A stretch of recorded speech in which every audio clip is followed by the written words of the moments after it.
Hello, नमस्कार दोस्तों। स्वागत है आप सभी का एसकेसी क्लासेस यूट्यूब चैनल में। आज सभी की रिक्वायरमेंट थी कि भाई शिक्षण विधियों के ऊपर क्वेश्चंस लेके आऊँ मैं, ओल्ड प्रीवियस ईयर्स के क्वेश्चंस। तो आज मैं गणित विषय की शिक्षण विधियों के जो पुराने क्वेश्चंस पेपर थे उन सबसे मैं मोस्ट इम्पोर्टेंट क्वेश्चंस उठाकर लेके आया हूँ। तो देखते हैं आज के जो ये क्वेश्चंस है, बहुत ही इम्पोर्टेंट क्लास होने वाली है। और आप सभी से निवेदन है कि एक बार क्लास को लाइक करें, शेयर करें, और अभी तक आपने मेरे चैनल को सब्सक्राइब नहीं किया है तो सब्सक्राइब जरूर करें। ठीक है दोस्तों, चलते हैं क्लास की ओर। पहला क्वेश्चन देखिए, गणित की प्रकृति है। गणित की प्रकृति कैसी होती है? यह तार्किक होती है, यह कठिन है, यह अलंकारिक है, यह औसत विद्यार्थियों के लिए नहीं है। तो गणित की जो प्रकृति होती है वो हमेशा तार्किक होती है। कैसी होती है? प्रकृति तार्किक होती है। गणित हमेशा तर्क से ही चलता है कि नहीं चलता है? तर्क से चलता है। ठीक है। गणित में सबसे ज्यादा क्या होता है? गणित में संख्याएं होती है ना। गणित में संख्या होती है, स्थान, दिशा, इन सब का ज्ञान अपने को गणित में प्राप्त होता है। गणित के ज्ञान का जो आधार होता है ना, वो अपनी ज्ञानेंद्रियां होती है। क्या होती है? ज्ञानेंद्रियां। ज्ञानेंद्रियों से अपने को गणित का ज्ञान होता है। ठीक है। गणित यथार्थ होता है, गणित का ज्ञान क्रमबद्ध होता है, और ये अधिक स्पष्ट होता है, और तार्किक क्षमता इससे सबसे ज्यादा होती है। ठीक है। तो दूसरे क्वेश्चन की ओर चलते हैं। इसका जो आपके राइट आंसर था, तार्किक है। यह तार्किक होती है, क्रमबद्ध होती है, ठीक है, और यथार्थवादी होती है।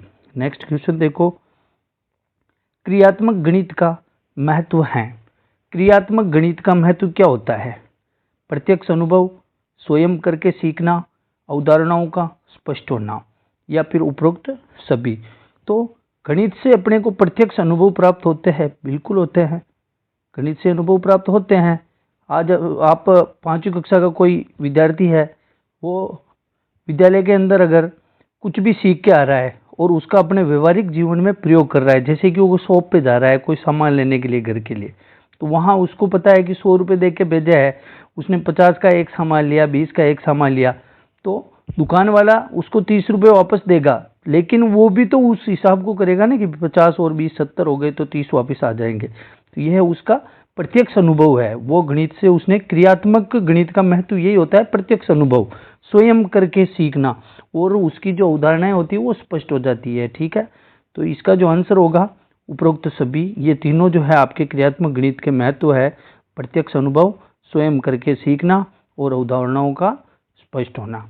ठीक है दोस्तों, नेक्स्ट क्वेश्चन की ओर बढ़ते हैं। अगला क्वेश्चन है, निम्न में से गणित की भाषा है। गणित की भाषा है। अब गणित, गणित शब्द, गणित आप सबने पढ़ी है। गणित की भाषा कैसी होती है? गणित की भाषा क्या वैदिक होती है, क्या जटिल होती है, क्या राष्ट्रीय होती है, या फिर संकेतात्मक होती है? 100% गणित जो है संकेतों पर चलती है। चलती कि नहीं चलती है? गणित हमेशा संकेतों पर ही चलती है। बताऊं आपको, गणित के अंदर जैसे प्लस का निशान है, माइनस का है, भाग का है, गुणा का है, ये सब संकेत ही तो है। क्या इसको लिखा हुआ होता है क्या ये प्लस है, ये माइनस है तो इसको जोड़, बाकी गुणा, भाग? ये संकेतों से पता चल रहा है अपने को कि ये जोड़ का निशान है, संकेतों से पता चल रहा है ये गुणा का निशान है, संकेतों से पता चल रहा है कि ये माइनस का निशान है। तो गणित जो है वो हमेशा, इसकी भाषा संकेतात्मक होती है। क्या होती है? संकेतात्मक। ऑप्शन नंबर 1 राइट आंसर हो जाएगा इसका। ठीक है। अगले क्वेश्चन की ओर बढ़ते हैं। निम्न में से विद्यालय के विद्यार्थियों के लिए गणित में मौखिक कार्य की सर्वाधिक महत्वपूर्ण विशेषता क्या है? गणित का मौखिक कार्य, गणित के मौखिक कार्य से क्या होता है? ये समय बचाती है, यह पेंसिल की आवश्यकता नहीं होती है, ये मानसिक प्रक्रियाओं का विकास करती है, मौखिक रूप से प्रश्नों को हल करने योग्य बनाती है। तो गणित में मौखिक कार्य की जो सर्वाधिक महत्वपूर्ण विशेषता होती है वो होती है अपनी मानसिक प्रक्रियाओं का विकास करती है। मौखिक में मानसिक प्रक्रियाओं का विकास होता है। जैसे जैसे गणित का अभ्यास करेंगे वैसे वैसे अपनी मानसिक क्रियाएं एक्टिव होती जाएगी, ज्ञानेंद्रियां जो है अपनी एक्टिव होती जाएगी। ठीक है। तो गणित का जो मौखिक कार्य होता है उनसे अपनी मानसिक प्रक्रियाओं का विकास होता है। ऑप्शन नंबर 3 राइट आंसर हो जाएगा। ठीक है दोस्तों, बढ़ते हैं अगले क्वेश्चन की ओर। नेक्स्ट क्वेश्चन है, गणित शिक्षण का किस विषय में महत्व होता है? गणित शिक्षण का सबसे ज्यादा महत्व किस में होता है? समुदाय में, विज्ञान में, सिद्धांत एवं तर्क में, या फिर उपरोक्त सभी में? तो गणित का जो सर्वाधिक महत्व होता है वो होता है आपका विज्ञान में। किस में होता है? विज्ञान में। गणित को विज्ञान का सिंह द्वार कहा जाता है। गणित को क्या कहा जाता है? विज्ञान का सिंह द्वार कहा जाता है। ठीक है, जितनी इंपॉर्टेंट गणित है उतना ही इंपॉर्टेंट विज्ञान है, लेकिन जब तक गणित नहीं आएगी तब तक विज्ञान नहीं आएगा, और विज्ञान नहीं आएगी तो गणित नहीं आएगा। ठीक है, दोनों एक ही सिक्के के दो पहलू है। ठीक है दोस्तों, तो गणित शिक्षण का जो है विज्ञान विषय के साथ बहुत ही महत्व है। अगला क्वेश्चन देखते हैं, गणित शिक्षण में अध्यापक की भूमिका होती है। अध्यापक की मुख्य भूमिका क्या होती है गणित शिक्षण में? दार्शनिक, बिल्कुल दार्शनिक होती है। मित्र की भूमिका उसको रखना बहुत जरूरी है अध्यापन के लिए। कोई सी भी सब्जेक्ट हो, मित्रता होना बहुत जरूरी है स्टूडेंट अध्यापक के अंदर। परामर्शक, तो परामर्शदाता रहेगा ना, वो परामर्श तक रहेगा तभी तो वो मोटिवेट करेगा दो स्टूडेंटों को। ठीक है, मोटिवेट करेगा तो स्टूडेंट सीखेंगे। तो दार्शनिक होता है, मित्रता होती है, परामर्शक होता है, तो उपरोक्त सभी। इसका जो आंसर रहेगा वो रहेगा आपके उपरोक्त सभी। ऑप्शन नंबर 4 राइट आंसर हो जाएगा। नेक्स्ट क्वेश्चन देखो, खेल विधि के जन्मदाता हैं। खेल विधि के जन्मदाता कौन है? खेल विधि के जो जन्मदाता है वो है कोल्डवेल कुक। कौन है? Caldwell cook. इसको खेल विधि के जन्मदाता कहा जाता है। लेकिन खेल विधि के प्रदाता जो मोंटेसरी ने भी खेल विधियां ही बताई थी, मारिया मोंटेसरी ने। डाल्टन ये भी खेल विधि के ही प्रवर्तक है, और फ्रोबेल इन्होंने भी खेल विधि ही बताई थी। लेकिन खेल विधि के जो जन्मदाता है वो हमेशा कोल्डवेल कुक को ही माना जाता है। इसका जो राइट आंसर होगा कोल्डवेल कुक। अगर कुक आपके ऑप्शंस में नहीं है तो खेल विधि के जन्मदाता के अंदर आपका फ्रोबेल आ जाएगा। मारिया मोंटेसरी और डाल्टन फिर भी नहीं आएगा, क्योंकि इन दोनों से पहले फ्रोबेल ने खेल विधि पर फोकस डाला था। ठीक है, तो खेल विधि के जन्मदाता कोल्डवेल कुक हो जाएगा। ऑप्शन नंबर 2 राइट आंसर हो जाएगा। ठीक है, अगला क्वेश्चन देखो वापस, गणित शिक्षण की उपयुक्त विधि है।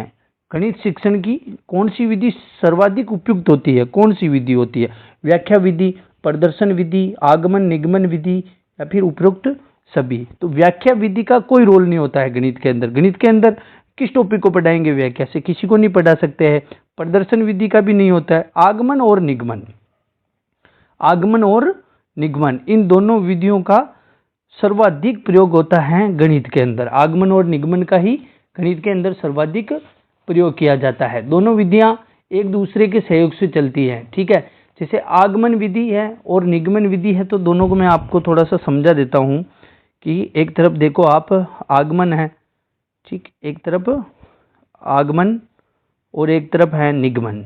ठीक है, तो आगमन और निगमन में क्या डिफरेंट है ये देखना। तो आगमन जो है वो आपके हमेशा विशिष्ट क्रियाओं से सामान्य की ओर चलती है। किस तरह से? विशिष्ट से सामान्य की ओर चलती है। ठीक है, तो यही इसी के विपरीत हो जाएगी निगमन, ये चलेगी आपके सामान्य से विशिष्ट की ओर। ठीक है, अब निगमन में नाम से स्पष्ट हो रहा है, निगमन नियम से उदाहरण की ओर चलती है। किधर चलती है?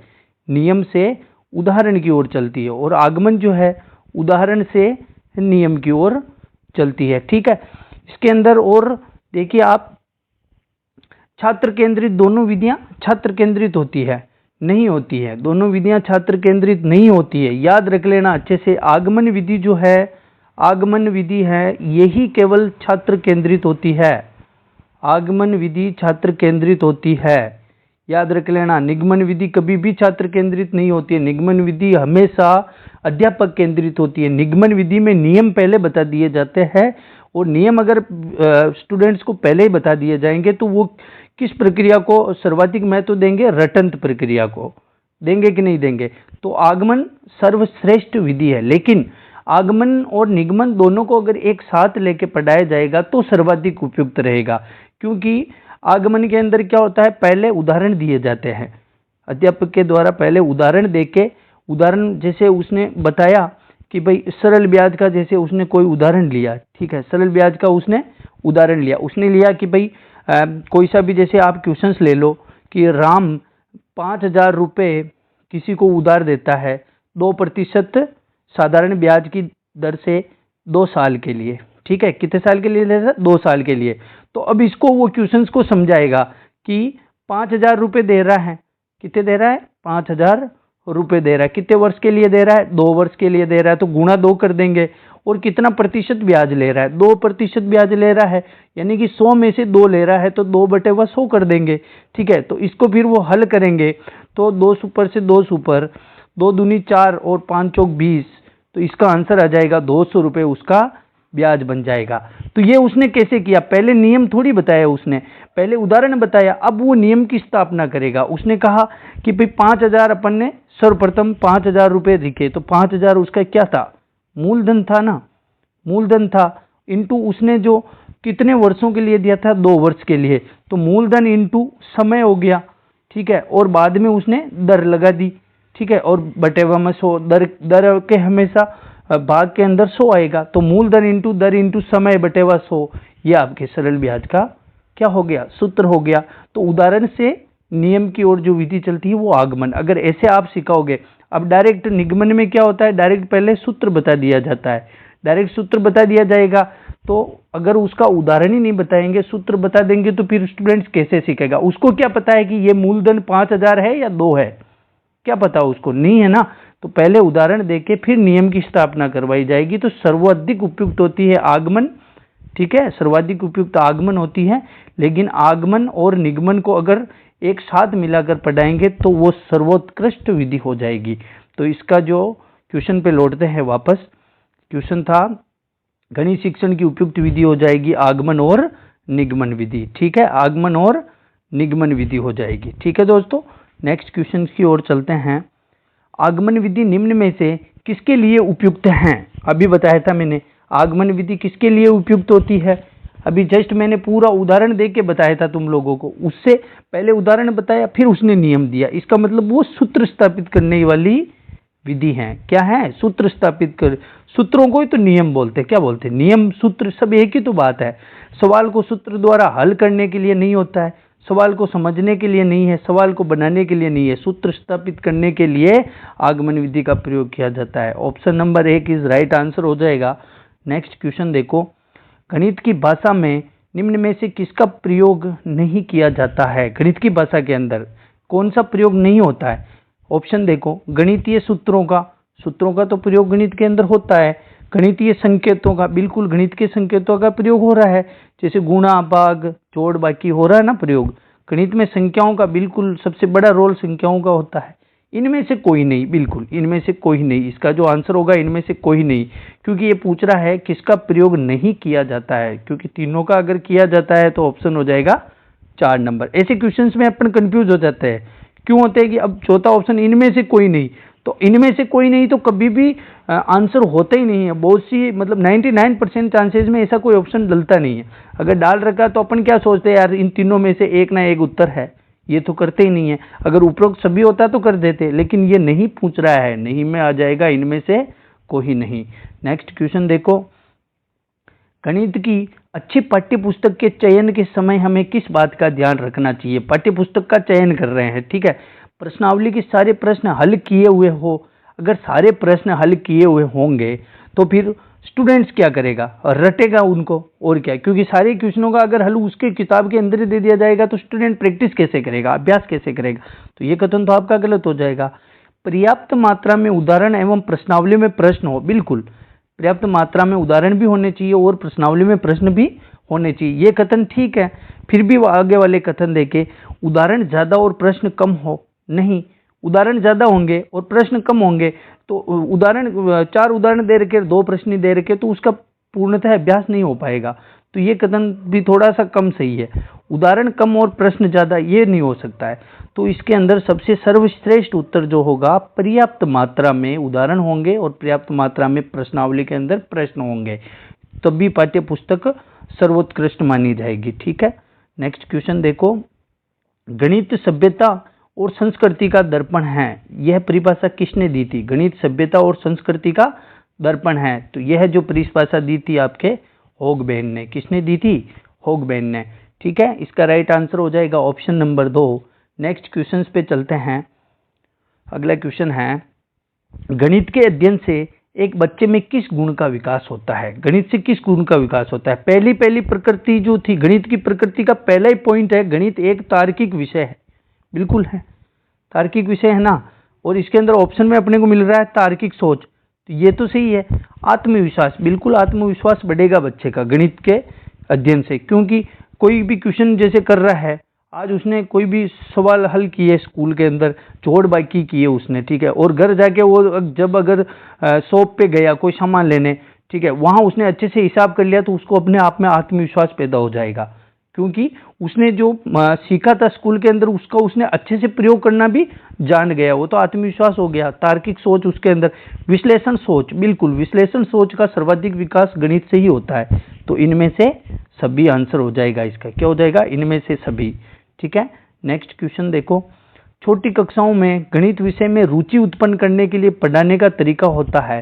छोटी कक्षाओं के अंदर कोई सी भी विषय पढ़ाओ, सबसे पहला पॉइंट यही होता है कि अगर छोटी कक्षाओं को आप पढ़ा रहे हैं तो प्रत्येक विषय को आपको खेल के साथ ही पढ़ाना उचित होगा। खेल खेल में बच्चों को सिखाना सर्वाधिक जरूरी होता है, ठीक है। तो छोटी कक्षाओं में मनोरंजक एवं खेल संबंधित तरीके से गणित को पढ़ाना चाहिए। ऑप्शन नंबर 1 राइट आंसर हो जाएगा। नेक्स्ट क्वेश्चन देखो, गणित विज्ञान है, गणित किसका विज्ञान है? स्थान का, शिक्षा का, या फिर गणनाओं का और मानव जीवन का? तो गणित जो विज्ञान होता है वो गणनाओं का विज्ञान है। किसका विज्ञान है? गणनाओं का विज्ञान, ठीक है। ऑप्शन नंबर 3 आपके राइट आंसर हो जाएगा। नेक्स्ट क्वेश्चन देखो, प्राथमिक स्तर पर गणित का क्या महत्व है? प्राथमिक स्तर पर, प्राथमिक स्तर क्या होता है बताइए? प्राथमिक स्तर होता है 1 से 5वीं तक। क्या होता है? कक्षा 1 से कक्षा 5वीं के स्तर को प्राथमिक बोला जाता है। अगर यहाँ प्रारंभिक स्तर आता ना, प्रारंभिक, तो प्रारंभिक में कभी भी 1 से 5वीं नहीं होती, प्रारंभिक में हमेशा 1 से 8वीं आती है, ठीक है, याद रख लेना अच्छे से। तो प्राथमिक स्तर पर गणित का क्या महत्व? सांस्कृतिक, सामाजिक, धार्मिक या मानसिक? तो गणित का जो सर्वाधिक महत्व होता है, सबसे पहली जो विशेषता होती है वो मानसिक क्रियाओं का निर्माण करना होता है, ठीक है। तो इसका राइट आंसर हो जाएगा आपके मानसिक महत्व सबसे ज्यादा होता है, ठीक है, ऑप्शन नंबर 4। नेक्स्ट क्वेश्चन देखो, सर्वाधिक प्रभावशाली शिक्षण सामग्री हैं। सर्वाधिक प्रभावशाली, अप्रक्षेपित, प्रत्यक्ष अनुभव, प्रक्षेपित और इनमें से कोई नहीं।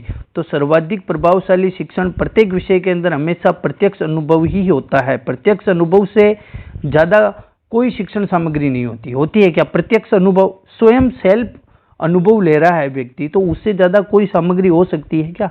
नहीं हो सकती है। तो प्रत्यक्ष अनुभव राइट आंसर हो जाएगा। नेक्स्ट क्वेश्चन है, गणित में किस विधि में सूत्र तथा नियमों की सहायता ले रहे हैं, यानी कि सूत्र और नियम पहले बता दिए जा रहे हैं। सूत्र और नियम पहले बता रहे हैं तभी तो उसकी सहायता ले रहे हैं। अगर सूत्र पहले बता दिए जाते, नियम पहले बता दिए जा रहे हैं, तो नियम पहले बता रहे हैं, तो नी वाली जो आपकी विधि है हो जाएगी निगमन। याद रख लेना, ये याद करने का अच्छा तरीका है। निगमन विधि में नियम से उदाहरण की ओर होता है, तो उसकी विपरीत हमेशा आगमन हो जाएगी, तो वो उदाहरण से नियम की ओर, तो राइट आंसर हो जाएगा आपके निगमन। नेक्स्ट क्वेश्चन की ओर बढ़ते हैं। देखो नेक्स्ट क्वेश्चन है, गणित सभी विज्ञानों का द्वार एवं कुंजी है, ये किसने कहा था? गणित सभी विज्ञानों एवं द्वार और कुंजी है, तो ये कहा था रोजर बेकन ने। किसने कहा था? रोजर बेकन ने, ठीक है। राइट आंसर 1 नंबर ऑप्शन हो जाएगा। ये 4-5 मनोवैज्ञानिकों की परिभाषा है जो अच्छे से याद कर लेना, ठीक है। नेक्स्ट क्वेश्चन देखो, छात्र गणितीय गणना में गति प्राप्त कर सकता है। गणितीय गणना के अंदर गति कैसे प्राप्त करेगा? वाद विवाद द्वारा नहीं कर सकता है, लड़ाइयाँ थोड़ी करेगा। मौखिक कार्य द्वारा नहीं करेगा, लिखित कार्य से भी नहीं होगा। अभ्यास, गणित के अंदर सर्वाधिक उपयुक्त होता है अभ्यास। जितना अभ्यास करोगे उतनी गणित अच्छी होती जाएगी, ठीक है। तो अभ्यास द्वारा सर्वाधिक गति प्राप्त करेगा, ठीक है। नेक्स्ट क्वेश्चन देखो, जिस विधि में नवीन नियम की स्थापना उदाहरणों द्वारा की जाती है वह विधि है। समझा दिया मैंने पहले, उदाहरणों द्वारा नियम की स्थापना हो रही है, यानी कि उदाहरण से नियम की ओर, उदाहरण से नियम की ओर कौन सी विधि चलती है? आगमन विधि चलती है। कौन सी चलती है? आगमन विधि। ऑप्शन नंबर 3 राइट आंसर हो जाएगा। नेक्स्ट क्वेश्चन देखो, गणित विज्ञान की रानी है, यह परिभाषा दी है। किसने दी है? गणित विज्ञान की रानी है बेल ने, कांट ने, गॉस ने या फिर बेकन ने? तो गणित विज्ञान की रानी है, ये जो परिभाषा दी थी गॉस ने दी थी। किसने दी थी? गॉस ने दी थी। ठीक है, right answer 3 number option. Next question देखो, गणित सभ्यता का क्या है? गणित सभ्यता का दर्पण है। क्या है? गणित सभ्यता का दर्पण होता है। ठीक है, नेक्स्ट क्वेश्चन देखो, वर्तमान पाठ्यक्रम का दोष है। वर्तमान में जो पाठ्यक्रम चल रहा है उसमें कौन सा दोष है? पुस्तकीय ज्ञान पर बल, विषयों में सह संबंध का अभाव भी होता है, लचीलेपन का अभाव और पुस्तकीय ज्ञान पर बल, ये तीनों ही अभाव भी हैं। उपरोक्त सभी जो पाठ्यक्रम का दोष है अभी वर्तमान में यही दोष है, उपरोक्त सभी हो जाएगा। नेक्स्ट क्वेश्चन देखो, गणित का पाठ्यक्रम में महत्व है क्योंकि यह विज्ञान शिक्षण में सहायक है। बिल्कुल है। बालक की तार्किक सोच का विकास करती है, तो बिल्कुल करती है, और व्यावहारिक जीवन में भी उपयोगी है। तो इसका राइट आंसर उपरोक्त सभी आंसर हो जाएगा। नेक्स्ट क्वेश्चन देखो, गणित के नियम और निष्कर्ष होते हैं। गणित के नियम और निष्कर्ष हमेशा कैसे होते हैं? सार्वभौमिक होते हैं। कैसे होते हैं? सार्वभौमिक होते हैं। और कैसे होते हैं? और वस्तुनिष्ठ होते हैं। कैसे होते हैं? वस्तुनिष्ठ। तो गणित के नियम और निष्कर्ष हमेशा सार्वभौमिक और वस्तुनिष्ठ दोनों होते हैं, तो इसका राइट आंसर हो जाएगा उक्त दोनों। ठीक है, ऑप्शन नंबर 3 राइट आंसर हो जाएगा। नेक्स्ट क्वेश्चन की ओर बढ़ते हैं, गणित शिक्षण हेतु निम्नलिखित में से कौन सबसे उपयुक्त विधि है? गणित शिक्षण की सर्वाधिक उपयुक्त विधि कौन सी है? अभी मैंने बता दिया था आपको, अगर आगमन ऑप्शन में अलग से है और निगमन अलग से है तो आगमन से ही हो जाएगा, और आगमन और निगमन अगर एक साथ है तो आगमन और निगमन राइट आंसर हो जाएगा। तो यहाँ चौथे ऑप्शन में आगमन निगमन एक साथ दे रखा है, तो ऑप्शन नंबर 4 आपके राइट आंसर हो जाएगा। नेक्स्ट क्वेश्चन देखो, मूल्यांकन में बल दिया जाता है मात्रा, गुण, मूल्य और उपयुक्त सभी। तो मूल्यांकन में हमेशा मात्रा भी होती है, गुण का भी मूल्यांकन किया जाता है, मूल्यों का भी किया जाता है, तो उपरोक्त सभी 4 नंबर ऑप्शन राइट आंसर हो जाएगा। नेक्स्ट क्वेश्चन देखो, पढ़ने की योग्यता उच्चारण की जांच के लिए कौन सी परीक्षा ली जाती है? पढ़ने की योग्यता और उच्चारण की जांच दोनों के लिए कौन सी परीक्षा ली जाती है? पढ़ने की योग्यता और उच्चारण की जांच, इसका मतलब उसको बोल के बताना पड़ेगा ना अपने को, ये हो जाएगी मौखिक परीक्षा। कैसी हो जाएगी? मौखिक परीक्षा। ठीक है, ऑप्शन नंबर 3 राइट आंसर हो जाएगा। नेक्स्ट क्वेश्चन की ओर बढ़ते हैं, गणित का अनुशासन मूल्य है क्योंकि सूत्रों में सरलता है। बिल्कुल है। गणित में निष्कर्ष शुद्ध निकलते हैं। बिल्कुल शुद्ध निकलते हैं। गणित में कभी 2 उत्तर निकलते हैं क्या? नहीं निकलते हैं। जैसे कि आपको क्वेश्चन पूछा है 5 + 3 कितने होते हैं? 8 होते हैं। तो आप पूरे ब्रह्मांड में घूम जाओ, कहीं पे भी जाओ, 5 और 3 8 ही तो होंगे, कहीं 9 थोड़ी बताएंगे, 10 थोड़ी बताएंगे, क्योंकि गणित में निष्कर्ष शुद्ध ही निकलते हैं। ठीक है, गणित में परिणामों की पुष्टि होती है। बिल्कुल, गणित में परिणामों की पुष्टि भी होती है। तो अनुशासन मूल्य जो हो जाएगा आपके उपरोक्त सभी हो जाएगा, ऑप्शन नंबर 4। ठीक है, नेक्स्ट क्वेश्चन देखते हैं। तो आज यही क्वेश्चन थे आज के। ठीक है दोस्तों, तो अगर आपको क्लास अच्छी लगी है तो कमेंट्स करके ज़रूर बताइएगा।